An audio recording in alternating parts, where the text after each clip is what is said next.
안녕하십니까. 탄탄글로벌 네트워크 김준영 대표입니다. 미국과 중국의 전략 경쟁이 격화됨에 따라서 우리 탄탄글로벌 네트워크에서도 미국의 중국에 대한 전략을 좀 분석해보는 시간을 가져보도록 하겠습니다. 얼마 전 5월 20일에 미국 백악관이 미국의 대중국 전략 접근 보고서라는 것을 공개했습니다. 사실 이제 1월 미중 무역 분쟁에서 1단계 합의가 1월에 있었는데요. 이후에 이제 코로나 사태가 전개되면서 양국의 이제 코로나 책임론 공방이 지금 격화되어 왔습니다. 이런 와중에 미국은 이런 전략 접근 보고서를 공개하면서 향후 대중국 압박을 한층 강화해 갈 것을 천명하고 있습니다. 보고서는 총 5파트로 이루어져 있습니다. 서론, 도전들, 접근, 실행, 결론 5파트로 이루어져 있고요. 이 보고서의 작성 부처나 작성자가 기재되어 있지는 않습니다. 내용 자체는 백악관과 미국 행정부 고위급에서 모두 회람한 걸로 알려져 있습니다. 또 보고서의 내용은 어떤 각 부처가 실행하는 세부적인 내용보다는 전체적인 정책 기조를 설명하는 것에 집중을 하고 있습니다. 우리 한국 입장에서도 미국이 이제 중국에 대한 어떠한 전략을 취하고 또 그 내용들은 무엇인지에 대해서 확인하고 이해할 필요가 있습니다. 또 우리 정책을 수립하는 데 참고할 필요도 있죠. 사실 한국의 언론들이나 외신들은 미중 양국이 충돌하고 있는 그런 일면들을 주로 집중적으로 보도를 하는데, 사실 이 전략 전반에 대해서 이해를 함으로써 좀 더 치밀하고 중장기 대응을 할 수 있는 기반을 만들 수 있습니다. 자, 그럼 본격적으로 주요 내용을 좀 살펴보도록 하겠습니다. 서론은 미국의 미중 관계 전반에 대한 개략적인 회고를 담고 있습니다. 미국은 이제 중국의 개혁 개방 이후에 미국이 구축한 질서에 부응하여 중국이 기존 체제에 유기적으로 편입되기를 원했으나 결국 중국 공산당은 미국이 원하는 방식으로 발전하지 않았다. 그래서 이제 이후에 미국의 대중국 전략을 조정할 필요가 있다. 또 대중국 전략이 실패했다라는 이러한 전략 조정의 이 명분에 대해서 설명하는 것이 초반에 나와 있습니다. 2017년도에 트럼프는 국가안보 전략이라는 보고서를 냈는데, 이 보고서에는 4가지의 목표를 설정을 하고 있습니다. 첫째, 국민 국토와 삶의 방식을, 미국의 국민과 영토와 미국인의 삶의 방식을 보호한다. 2. 미국의 번영을 촉진한다. 3. 힘을 통한 평화를 보존한다. 4. 미국의 영향력을 확대한다. 이러한 이제 국가안보 전략은 중국뿐만 아니라 러시아, 북한 등 미국의 잠재적인 적대국 또는 라이벌 국가를 상대로 짜진 게 미국 국가안보 전략이라고 할 수 있는데요. 이 국가안보 전략에 의거해서 대중 전략도 수립을 하게 됩니다. 대중 전략의 경우 2가지 목표를 설정하고 있습니다. 첫 번째는 중국으로부터의 도전에 대해 미국의 기관, 동맹, 파트너가 강건성을 회복한다. 여기 있는 레질리언스를 강건성이라고 해석할 수 있습니다. 둘째, 미국 및 동맹 파트너의 국익에 대한 중국의 위해 행위를 중단하도록 한다. 이러한 2가지 맥락을 좀 더 살펴보면요. 먼저 국내에서 중국에 대한 도전을 어떻게 보면 버티고 그것을 극복할 수 있는 힘을 더 기른다는 내용들을 서술을 하고 있습니다. 여기에 보면은 정부는 물론이고 의회라든가 연방, 또 주정부, 또 민간 영역, 시민사회, 연구 분야까지 어떠한 중국의 도전에 대해서 스스로의 힘을, 또 이거를 강건성, 탄력성을 회복하는 그런 작업을 우리는 1차적으로 할 것이다. 또 2차적으로는 미국의 동맹국 또한 파트너들과 함께 국제기구까지를 포함하죠. 이 기구들과 함께 자유와 개방이라는 기치하에 공동의 대응을 할 것이다 라는 말을 하고 있습니다. 이 가운데는 인도태평양 전략을 또 제시를 하고 있는데요. 인도태평양 전략의 맥락에서 한국의 신남방 정책을 또 가리키고 있습니다. 이후에 이런 서론, 어떻게 보면 전략 조정의 전반적인 배경을 기반으로 해서 도전들에 대해서 설명을 하고 있습니다. 도전은 크게 3가지가 있습니다. 하나는 경제적 도전, 또 하나는 미국의 가치에 대한 도전, 3번째는 안보에 대한 도전을 말하고 있습니다. 먼저 경제 도전에 대해서 살펴보도록 하겠습니다. 중국의 개혁 개방 궤적이 시장 경제 질서와 자유무역을 중시하는 현 체제에 부합하기보다는 체제의 어떤 질적 변화가 없이 자국의 이익을 수취하는 방식으로 발전해 왔다고 지적하고 있습니다.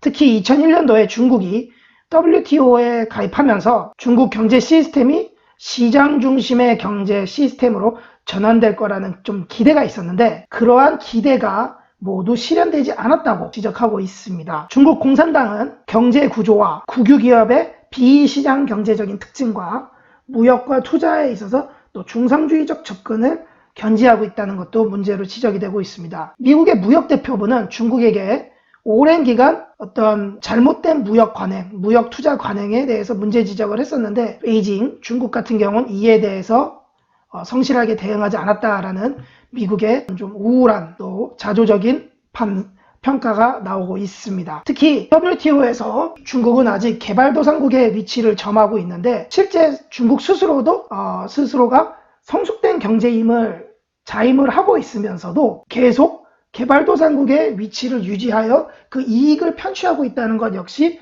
미국의 비판 사항 중에 하나입니다. 또 다른 미국의 경계하는 점은 바로 1대1로입니다. 1대1로 구상은 중국의 대외 전략에서 무수히 많은 전략을 통칭하는 큰 대전략의 개념으로서 제시되는 겁니다. 중국은 이 구상을 통해서 국제 규범이라든가 기준 또 네트워크에 대해서 중국의 어떠한 이익과 비전을 증대시키려는 노력을 하고 있습니다. 그런데 이 1대1로 구상에 대해서 미국이 갖고 있는 의무는 실제 프로젝트가 추진이 될 때 어떤 품질 자체가 그리 좋지 않고 또 부패와 환경 악화와 여론에 대한 악화에 대해 현지 여론에 대한 어떤 충분한 이해가 또 부족하고 또한 불투명한 차관 또 계약에서의 문제 또 재정에 대한 문제 등을 1대1로 구상의 문제로 찝고 있습니다. 뿐만 아니라 이 중국은 1대1로를 통해서 정치적 영향력과 군사적 접근을 더 용이하려는 의도를 갖고 있다고도 지적하고 있습니다. 실제 중국은 현재까지 이제 무역이라든가 관광 등에 대한 보복 조치 등을 상대국들에게 취하면서 정치적 영향력을 견지하려는 그런 모습을 보이고 있다는 것도 지적하고 있습니다. 뿐만 아니라 중국은 현재 이제 글로벌 거버넌스에서 기후와 환경 분야에 있어서 리더국임을 천명을 하고 있는데 실제 미국이 보기에는 설령 자국이 기후협약에서 빠졌다고 할지라도 중국은 여전히 온실가스 최대 배출국이며 여러 환경오염을 배출하는 국가로서 이러한 자질이 있다고 하기 어렵다는 지적을 하고 있습니다. 두 번째로는 미국의 가치에 대한 도전에 대해서 설명하고 있습니다. 중국 공산당과 시진핑은 중국 특색의 사회주의 구현을 기치로 중국을 글로벌 리더로의 부상을 목표로 설정을 하고 있습니다. 이러한 것들은 미국의 수많은 가치와 부딪히고 또 다른 많은 국가들이 표방하고 있는 가치와도 충돌하는 것으로 이해하고 있습니다. 여기 중국 특색의 사회주의는 기존에 있는 사회주의와는 달리 중국이 갖고 있는 광대한 영토 또 많은 인구들의 배경하여 사회주의와 또 중국의 어떠한 이러한 지리적인 이런 특징이 결합이 돼서 또한 시장 경제와 자본주의가 결합이 돼서 점진적으로 사회주의를 실현해 가겠다라는 것을 보고 중국 특색 사회주의라고 하는데 시진핑은 이러한 중국 특색의 사회주의에 기반해서 중국이 글로벌 리더국으로서 성장하겠다, 부상하겠다라는 의지를 천명해 왔습니다. 또한 운명공동체라는 표현을 자주 사용하는데요. 미국이 보기에는 국내적으로도 이러한 운명공동체라는 말이 전혀 실천이 되지 않고 있다. 예를 들면 반부패를 기치로 들었으나 실제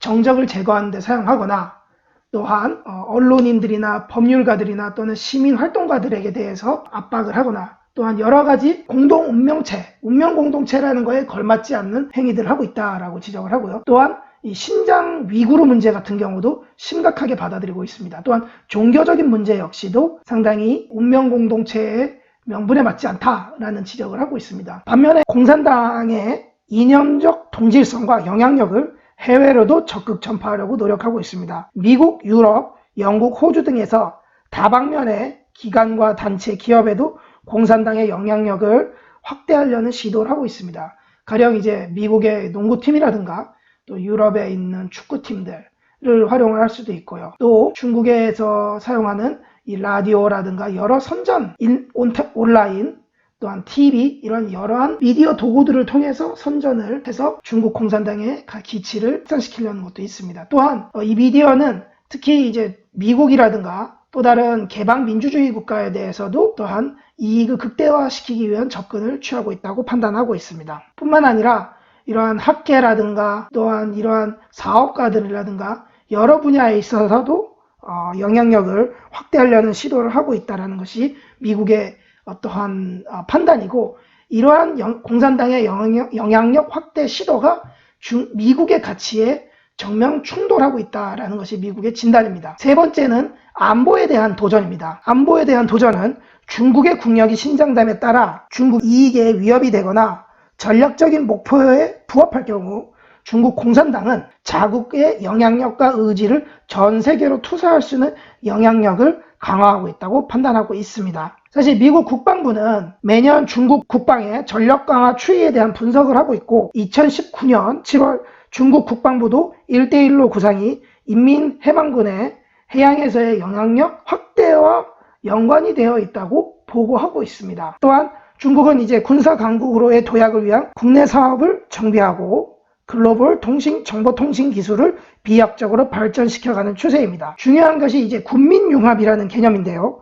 군민융합은 민간 기업이 군수물자 생산에 참여해서 이 공급망을 국유기업과도 함께 구축해서 어떠한 군과 민이 합동이 된다라는 의미에서 사용되는 용어입니다. 특히 이 군민융합에 참여하는 민간 기업들이 미국과도 연관이 있을 수 있는데, 문제는 이 미국에서 이 민간 기업이 군민융합에 참여하고 있는 여부를 알기가 어렵다는 것이 또한 문제 상황이라고 보고 있습니다. 또 한편에는 이 정보통신 기술에 있어서는 네트워크 안전법이라는 것을 제정해서 자국의 정보통신 기술 산업은 적극적으로 육성하고, 또 글로벌 데이터 및 정보에 대한 접근은 한층 수월하게 하려는 시도를 해가고 있습니다. 여기까지가 도전에 대해서 말했고, 이 도전을 기반으로 또 접근에 대해서 살펴보도록 하겠습니다. 미국 국가안보 전략은 미국에게 다시 재고를 해야 된다. 어떤 것을 재고하는가? 미국이 오랜 기간 국제 비즈니스 환경에서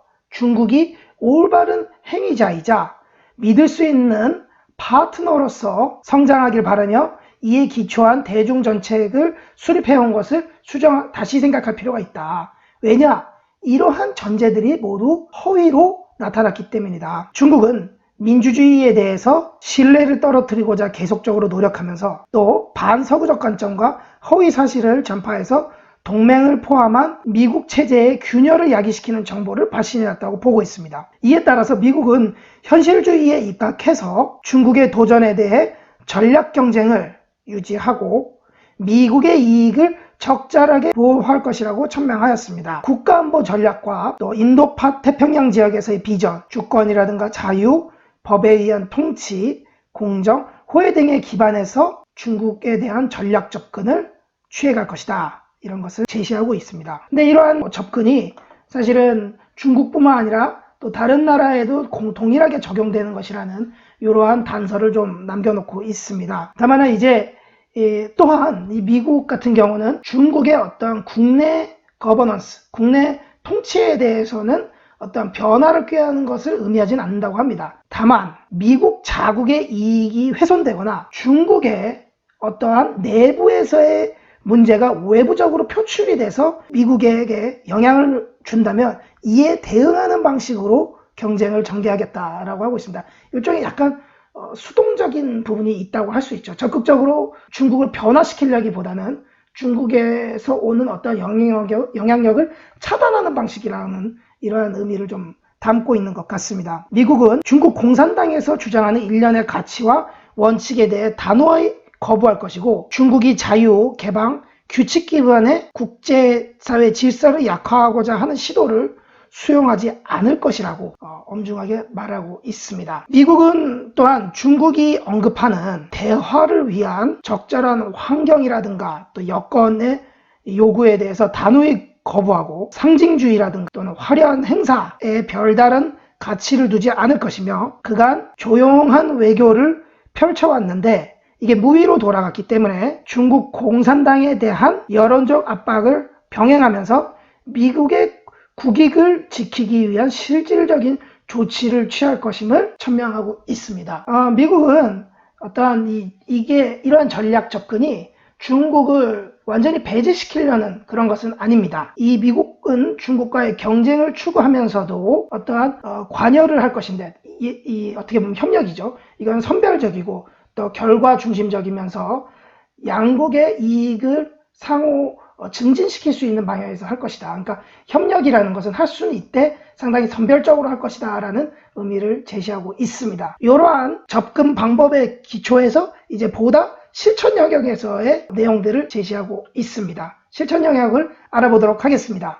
실천 영역에서는 미국의 자국 국민, 국토, 미국적 삶의 방식을 보호하는 것을 첫 번째 과제로 들고 있습니다. 이거는 국가안보 전략에서 얘기한 거랑 또 유사하죠. 먼저 이게 전반적인 얘기는 미국 정부는 중국의 경제정보 탈취 행위를 차단하며 중국 공산당의 선전 행위에 대응하겠다라는 내용을 담고 있습니다. 예를 들면은 미국의 이제 법무부라든가 FBI 같은 경우는 중국의 어떤 무역, 기밀, 이렇게 탈취 행위라든가 해킹, 또 경제적인 스파이 행위를 차단하고 또 이거를 식별하는 그런 작업을 하고 있다고 하고 있습니다.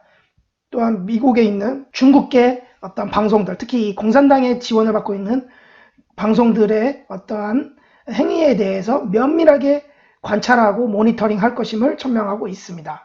또 이러한 공산당이 미국 내에서 또한 좋지 않은 행동, 또한 잘못된 이런 서술이라든가 이런 내러티브, 이러한 논리들을 들이대는 것들, 또한 이 사람들의 이 조직의 어떤 투명성을 좀 더 강화할 것이라는 의미를 부여하고 있습니다. 또한 재미에 있는 학계와 연구계에 있어서도 어떤 활동들에 대해서 상당히 규정을 엄격하게 두는데요. 먼저 이 연구 분야에 있어가지고 규정을 업그레이드하고 정보통신 분야의 기술 유출에 강력하게 대응하고 위조품 또는 위조하는 이런 행위에 대해서도 강력하게 차단할 것임을 말하고 있습니다. 또한 중국의 어떤 이러한 침투에 대해서 미국은 동맹국가들과도 함께 미국의 정보를 보호하기 위해서 여러 가지 기준을 강화하고 사이버 침탈 행위를 차단할 것임을 천명하고 있습니다.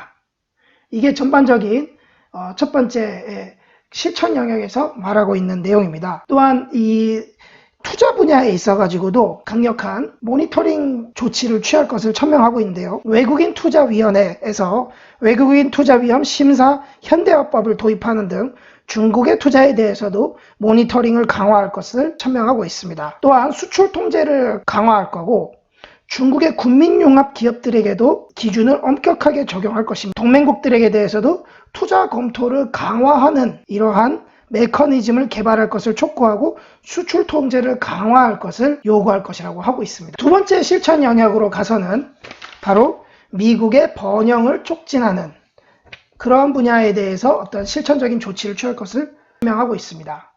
먼저 미국은 중국과 경제관계에 있어서 재균형화를 추구할 것이라고 강조하고 있습니다. 1단계 이제 무역 합의에서 이미 많이 얘기가 됐듯이 미국은 중국의 어떠한 시장 왜곡적이고 잘못된 무역 관행들에 대해서 조정하기 전까지는 관세 부과 조치를 유지할 것임을 천명하고 있습니다. 또한 이러한 미국이 보기에 중국이 잘못된 행위라고 해서 무역 합의에 대해 담았던 내용들을 이쪽에서 설명을 좀 하고 있습니다.